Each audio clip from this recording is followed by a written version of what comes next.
दोस्तों आज हम बात करेंगे एक ऐसी कंट्रोवर्सी की जो एक अनपब्लिश किताब से शुरू हुई है।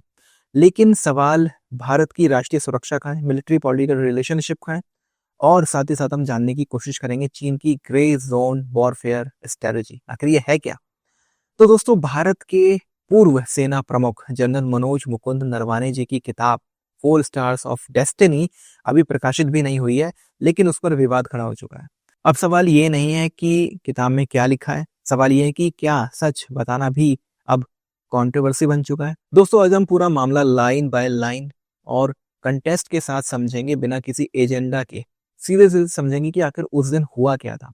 आखिर क्यों एक लाइन को इतना तोड़ मरोड़ के पेश किया जा रहा है, लोगों को गुमराह करने की कोशिश की जा रही है, और क्या इसके पीछे कोई कोई इशू है, कोई षड्यंत्र है, कोई कंट्रोवर्सी है, कोई करवा रहा है इसे। ये सारी चीजें समझने की कोशिश करेंगे। बहुत ही इंपॉर्टेंट वीडियो, और वीडियो को अंत तक जरूर देखिए। तो दोस्तों सबसे पहले कुछ फैक्ट्स देख लेते हैं। ये जो किताबें अभी अनपब्लिश है, मैन्युस्क्रिप्ट पूरी हो चुकी है और पब्लिशर ने इसे रक्षा मंत्रालय यानी कि मिनिस्ट्री ऑफ डिफेंस को ऑफिशियल क्लियरेंस के लिए भेजा हुआ है। यानी कि कोई सीक्रेट लीक नहीं हुआ है, कोई अनऑथराइज जानकारी नहीं है, सब कुछ पब्लिक डोमेन में है और जो भी है बिल्कुल सबके सामने है। तो फिर विवाद क्यों हो रहा है? क्योंकि कुछ लोग किताब की एक लाइन उठाकर ले आए हैं, पूरी स्टोरी को तोड़ मरोड़ कर पेश किया जा रहा है और पूरा लोगों को गुमराह करने की कोशिश की जा रही है। अपना एक नैरेटिव बना लिया है और सिंपल जो एक लॉजिक है, जो एक सिंपल सी चीज है, उसे समझने की कोशिश नहीं की जा रही है। तो दोस्तों चीजों को बिल्कुल शुरू से समझने की कोशिश करते हैं। अब चलते हैं 31 अगस्त 2020 को। रात के करीब 8:15 का समय था।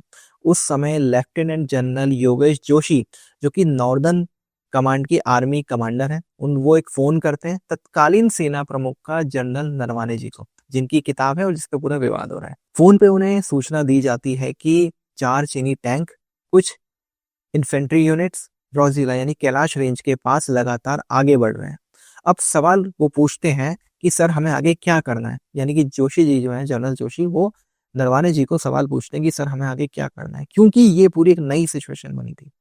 अचानक ही चीन के सैनिक और छोटी सी एक इन्फेंट्री यूनिट भारतीय जो पूरा चौकियां थी या भारत का जो क्षेत्र था उसकी तरफ बढ़ती हुई दिखाई देती है। अब हमें पहले ये समझना होगा कि चीन की यूनिट, ये 4 टैंक यहाँ पे कर क्या रहे थे। ये मूवमेंट अचानक नहीं हुआ था। 2020 में चीन जियांगजेंग में बड़े पैमाने पर मिलिट्री एक्सरसाइज कर रहा था। अब ये क्यों हो रहा था? जियांगजेंग यानी कि यही क्षेत्र, ये लोग इसे जियांगजेंग बोलते हैं। तो यहाँ पे ये क्यों हो रहा था ये पूरा का पूरा मिलिट्री एक्सरसाइज? उसका उद्देश्य था कि अगर जरूरत पड़े तो अफगानिस्तान में मिलिट्री डिप्लॉयमेंट ये लोग कर पाए, इसकी क्षमता इनके पास होनी चाहिए।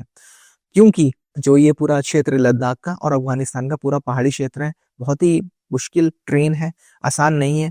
और चीन के बहुत सारे एसेट अफगानिस्तान में थे। उस समय अफगानिस्तान में काफी उठापटक चल रही थी, बाद में तालिबान आ गए, लेकिन चीन अपने जो एसेट्स है उसको सुरक्षा वहां पे करना चाहता था और वो चाहता था कि अगर जरूरत पड़े तो हम अपनी आर्मी, चाइनीज आर्मी को वहां पे हम लोग डिप्लॉय कर पाए। तो उसकी वो लोग तैयारी कर रहे थे, एक्सरसाइज कर रहे थे। और कहाँ कर रहे थे? तिब्बत में, यानी कि लद्दाख का जो अपोजिट क्षेत्र है वहां पे ये तैयारी, ये जो इनका चल रहा था काफी टाइम से चल रहा था। लेकिन अचानक ही ये भारत, ये बॉर्डर की तरफ इनके 4 टैंक और कुछ यूनिट भी आ जाती हैं।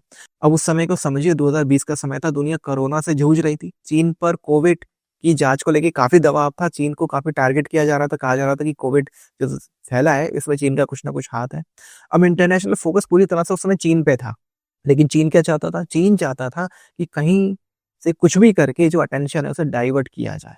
अब दोस्तों हमें यह भी समझना होगा कि भारत और चीन के बीच में कोई भी ऑफिशियल बॉर्डर नहीं है। जो है वो है एक line of actual control, LAC।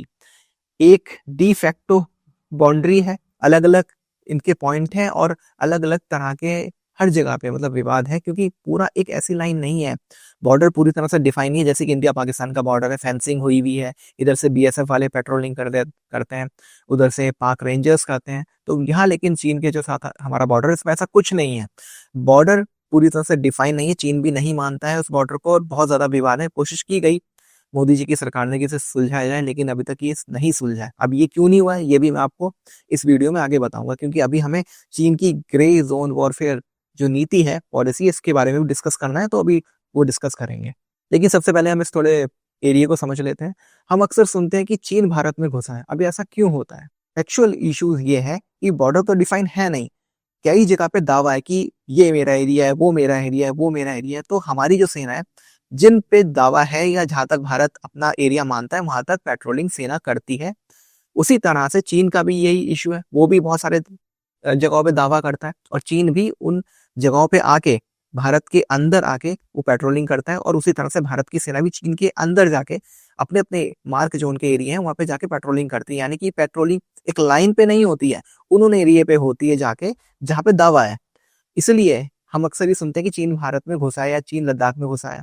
उसी तरह से भारत की सेना भी चीन में घुसती है, तिब्बत में घुसती है। वो लोग भी इस तरह की बातें करते हैं। लेकिन हमारे यहाँ बहुत ही गलत नैरेटिव के तहत इसे बताया जाता है और एक गलत नैरेटिव और लोगों को गुमराह करने की कोशिश की जाती है और कहा जाता है कि चीन तिब्बत में घुसा है। अब ये जो पूरी सिचुएशन है बॉर्डर की, ये बहुत ही क्रिटिकल बन जाती है। छोटा-सा मूवमेंट भी एक बहुत ही स्ट्रेटेजिकल मैसेज जाता है सामने वाले को और इसलिए उस चीज़ को लेके बार-बार विवाद होता है। अब बात करते हैं 31 अगस्त की कि उसमें हुआ क्या था? तो जनरल जो जोशी थे उन्होंने फ़ोन कॉल किया, मैसेज ऊपर तक भेजा कि ऐसे-ऐसे चीन के सैनिक आ रहे हैं, बताइए हमें क्या करना है? इसी बीच जनरल जोशी साहब ने एक चीज़ और की कि उन्होंने कुछ वार्निंग शॉट्स फायर किए। वार्निंग शॉट्स का मतलब है कि हवा में कुछ इल्यूमिनेशन राउंड्स चलाए गए जिससे कुछ रोशनी होती है।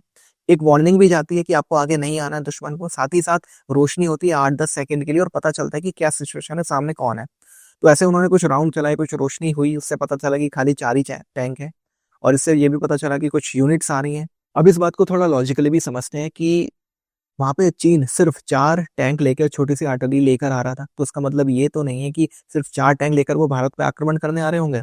ये बात थोड़ी लॉजिकल नहीं लगती है। वहाँ पे वार्निंग शॉट चलाए गए बिना किसी फायरिंग के और वहाँ पे कोई एस्केलेशन नहीं हुआ। तो हमारी सेना के वहाँ पे जो अधिकारी थे उन्होंने बहुत ही अच्छी तरह से चीज़ों को हैंडल करने की कोशिश की, लेकिन जो चीन के टैंक थे वो रुके नहीं। दूसरी तरफ जैसे ही ये सारी घटना के बारे में जनरल नरवणे साहब को पता चलता है, तो NSA Ajit Doval, CDS Vipin Rawat sir और जो विदेश मंत्री हैं एस जयशंकर जी और रक्षा मंत्री राजनाथ सिंह सबको इसके बारे में इन्फॉर्म करते हैं। लेकिन तब तक कोई फायरिंग की अनुमति उनके पास नहीं थी, तो उन्होंने कोई फायरिंग नहीं की और एक वार्निंग शॉट देके चीनी सैनिकों को रोकने की कोशिश की। करीब रात को 10:30 बजे राजनाथ सिंह जी फोन करते हैं वापस उन्हें और उनसे ही कहते हैं कि मेरी जो है वो प्रधानमंत्री जी से बात हो गई है और पीएम साहब का सीधा कहना है कि जो उचित समझे वो करें, जो उचित समझो वो करो। यानी कि यही वो लाइन है जो आज विवाद का कारण बन गई है। लेकिन इसका मतलब क्या था? क्या ये पॉलिटिकल क्लैरिटी नहीं थी? क्या ये मिलिट्री ऑटोनॉमी नहीं थी? या ये कोई गैर जिम्मेदाराना बयान था? नहीं। अगर आपको याद होगा कि ऑपरेशन सिंदूर के समय प्रधानमंत्री जी ने यही कहा था कि भाई जो भी उचित होगा वो सेना कार्रवाई करेगी। सेना के सभी जो हमारे अधिकारी थे उन्होंने यही बोला कि प्रधानमंत्री जी ने हमें पूरी छूट दी कि हम जो उचित समझे उसके हिसाब से प्लानिंग करके पूरी कार्रवाई करें और उसके अनुरूप ही ऑपरेशन सिंदूर हुआ था। यानी कि जो बात प्रधानमंत्री जी ने ऑपरेशन सिंदूर में बोली और जितनी छूट दी सेना को काम करने की, वही छूट उन्होंने उस दिन भी दी कि जो आपको ठीक लगे वो आप कीजिए और यू आर द प्रोफेशनल। तो अक्सर यही होता है कि इस तरह की सिचुएशन में जो भी प्रोफेशनल लोग होते हैं हम उनसे बोलते हैं कि भाई आप हमसे ज्यादा जानते हो, जो आपको ठीक लगे, जो आप बेस्ट कर सकते हैं वो आप कीजिए। तो वही काम प्रधानमंत्री जी ने किया और कोई भी लीडर होगा किसी भी देश का वो यही करेगा जो मोदी जी ने किया। तो इसमें मैं कोई ये नहीं मानता हूँ कि इसमें कुछ भी गलत था। अब इसी लाइन को लेके तोड़-मरोड़ करके गलत ढंग से एक नैरेटिव बनाया जा रहा है, लोगों को गुमराह करने की कोशिश की जा रही है। दोस्तों हम सबको समझना चाहिए कि ये 2025-26 का भारत है। ये 1962 का भारत नहीं है, जब नेहरू जी की सरकार थी और चीन ने भारत पे आक्रमण किया था। हमें हमारी सेना को ठीक से लड़ने के लिए हथियार तक नहीं दिए गए थे, रसद नहीं भेजी गई थी, वायुसेना का इस्तेमाल तक नहीं करने दिया गया था। उसका नतीजा ये हुआ था कि हमने अपनी ज़मीन का एक बड़ा हिस्सा खो दिया, जिसको आज तक हम पा नहीं सके हैं। चीन की उस लड़ाई में 62 में हमारे कितने सैनिक शहीद हुए, इस बात को समझने की हम सबको ज़रूरत है कि कितना नुकसान उस समय गलत नीतियों की वजह से हुआ था। लेकिन आज वैसी सिचुएशन नहीं है। अभी कुछ साल पहले जब कांग्रेस की सरकार थी और ए.के. एंटनी देश के रक्षा मंत्री थे, तो ये संसद में बोलते थे कि भाई हम सड़कें नहीं बनाएंगे चीन बॉर्डर पे वरना चीन घुस आएगा। आज उसी चीन बॉर्डर पे भारतीय सेना का डिप्लॉयमेंट इतना ज़्यादा है कि भारतीय सेना के टैंक और आर्टिलरी बहुत ही कम समय में ज़रूरत पड़ने पे बॉर्डर तक पहुंच सकती है और उस दिन यही हुआ कि भारत ने बाद में अपनी आर्टिलरी और टैंक वगैरह बड़ी संख्या में वहां तक भेजे। हालांकि जैसे मैंने अभी आपको बताया कि लॉजिकली चीन सिर्फ 4 ही टैंक थे चीनी और छोटी सी आर्टिलरी थी, तो लॉजिकली ये बात नहीं लगती कि वो लोग भारत पर आक्रमण करने आ रहे थे। तो वो आए क्यों थे? अब इस चीज को समझते हैं। ग्रे जोन वॉरफेयर, अब ये चीन की एक रणनीति है कि ग्रे जोन वॉरफेयर। अब ये होता क्या है? तो इसका मतलब है कि ना पूरी तरह से जंग होगी, ना पूरी तरह से शांति होगी। छोटे छोटे प्रोवोकेशन किए जाएंगे, कंफ्यूजन क्रिएट किया जाएगा दुश्मन के मन में और हम ये देखेंगे कि भाई रिस्पॉन्स दुश्मन का कैसे आता है, कितना डिले आता है और कितना डिवाइडेड आता है, यानी कि कितना डिवाइडेड है पॉलिटिकल लीडरशिप और आर्मी लीडरशिप के बीच में, और कितना रिस्पॉन्स उनका डिले आ रहा है। अब देखिए जो 31 अगस्त को ये सिचुएशन बनी, इसमें फोन कॉल गया ऊपर तक, प्राइम मिनिस्टर तक, और वहां से संदेश आया, लेकिन इसमें समय लगा लगभग 2 घंटे। अब ये जो 2 घंटे थे, ये चीन को समझ में आया कि भाई आ गया है संदेश, लेकिन 2 घंटे में है, लेकिन इनके बीच में कोई डिवाइड नहीं है, कोई डिवाइड नहीं है सरकार और सेना के बीच में। ठीक है, अब ये जो पूरा एपिसोड हुआ, उससे भारत ने क्या सीखा? इसके बाद भारत ने अपनी ग्रे जोन डॉक्ट्रिन बनाई, 15 स्टेप रिस्पॉन्स लैडर बनाई गई, ग्रे जोन क्राइसिस सेल बनाई गई, मल्टी डोमेन रिस्पॉन्स तय किया गया, और diplomatic, cyber, intelligence, information warfare, इन सब पे काम हुआ। यानी कि ये जो सिचुएशन बनी थी उस दिन, ये अपने आप में पहली बार बनी थी, और आज भारत ने ये तय किया कि भाई हम भी इस तरह की सिचुएशन में दोबारा ना फंसे, ये जो 2 घंटे वेस्ट हुए ये भी ना हो, इसलिए पूरी की पूरी भारत ने अपनी डॉक्ट्रिन बनाई। लेकिन चीन को समझ में आ गया कि भारत बटा हुआ नहीं है, भारत की सेना और भारत की सरकार एक साथ काम कर रही है, कोई डिवाइड नहीं है, और इसलिए जो उनकी टेस्टिंग थी वो वहीं रुक गई। उनको समझ में आ गया कि अब आगे बढ़ना उनके लिए ठीक नहीं है।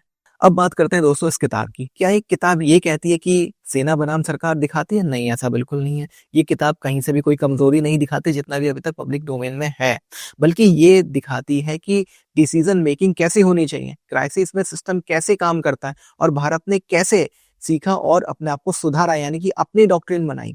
अब ये जो सेलेक्टिव क्वेश्चंस लेकर आता है ना, ये देश को गुमराह करने की बात है। आपके पास पूरी जानकारी नहीं है, आपको काफी हद तक पता है कि आप गलत बोल रहे हो, लेकिन फिर भी आप बोल रहे हो। तो पूरी तस्वीर को समझने की कोशिश बहुत जरूरी है दोस्तों हमारे लिए, और तब हम सवाल पूछे तो बहुत ज्यादा अच्छी बात है। अब इसी पॉइंट पे मैं एक दो चीजें और कहना चाहूंगा कि सबसे पहले इसी समय ये चीज क्यों हुई है। संसद में सत्र चल रहा है, ठीक है, और भी मुद्दे थे, जैसे कि यूजीसी गाइडलाइन का मुद्दा था, उस पर विपक्ष सवाल पूछ सकता था, नहीं पूछा। बजट सत्र चल रहा है, बजट पे सवाल पूछे जा सकते थे, नहीं पूछे। एक ऐसा मुद्दा आप लेकर आ गए जो 5 साल पुराना है और जिसमें कोई दम भी नहीं है। एक ऐसी किताब को ला रहे हैं जो अभी तक छपी नहीं है। अब प्रधानमंत्री जी ने एक ही बात तो बोली कि जो उचित समझो वो करो, तो उन्होंने साफ तो पूरा फ्री हैंड सेना को उन्होंने दी है, तो उसमें बुराई क्या है? ऑपरेशन सिंदूर के समय भी तो यही हुआ, और उसका रिजल्ट भी हमने देखा है। तब भी प्रधानमंत्री जी ने यही बोला था कि फ्री हैंड दिए हमने सेना को, आज भी वही बात बोल रहे हैं वो, तब भी उन्होंने वही बोला। तो रिजल्ट तो उसका हमें ऑपरेशन सिंदूर में दिख गया, तो फिर प्रॉब्लम क्या है? क्या इसके पीछे कोई ना कोई साजिश है? बिल्कुल, कोई ना कोई वजह है। जब से डोनाल्ड ट्रंप ने कुछ टैरिफ लगाए हैं, जब से डोनाल्ड ट्रंप की सरकार आई है, भारत और चीन टैरिफ या बहुत सारी नीतियों की वजह से काफी क्लोज आए हैं।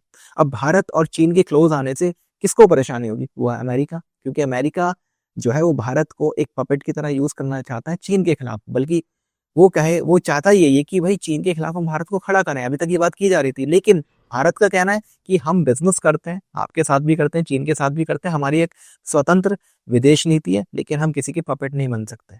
ये मोदी सरकार तो बिल्कुल नहीं बनेगी। हमने देखा है कि ये जो अभी डील हुई है, इकोनॉमिकल डील, इसमें हमने 1 साल इंतजार किया, लेकिन हमने किसी भी मुद्दे पर समझौता नहीं किया। ये चीज बिल्कुल साफ दिखती है, वरना जरूरत नहीं थी कि ये 1 साल का इंतजार होता। अब यही चीज इसमें दिखती है कि ये सब जो है डीप स्टेट का गेम है, और कहीं ना कहीं हमारे विपक्ष के लोग जो जिस तरह से इस मुद्दे को उठा रहे हैं, ये देश हित में नहीं है। आप ऐसे मुद्दे को उठा रहे हो जो है ही नहीं। आप इसके बारे में क्या सोचते हैं दोस्तों? कमेंट बॉक्स में जरूर लिखिएगा। वीडियो अच्छा लगे तो लाइक करें, शेयर करें, चैनल को सब्सक्राइब करना ना भूलें, और बेल का आइकन प्रेस करें लेटेस्ट नोटिफिकेशन के लिए। मिलते हैं अगले वीडियो, तब तक के लिए जय हिंद।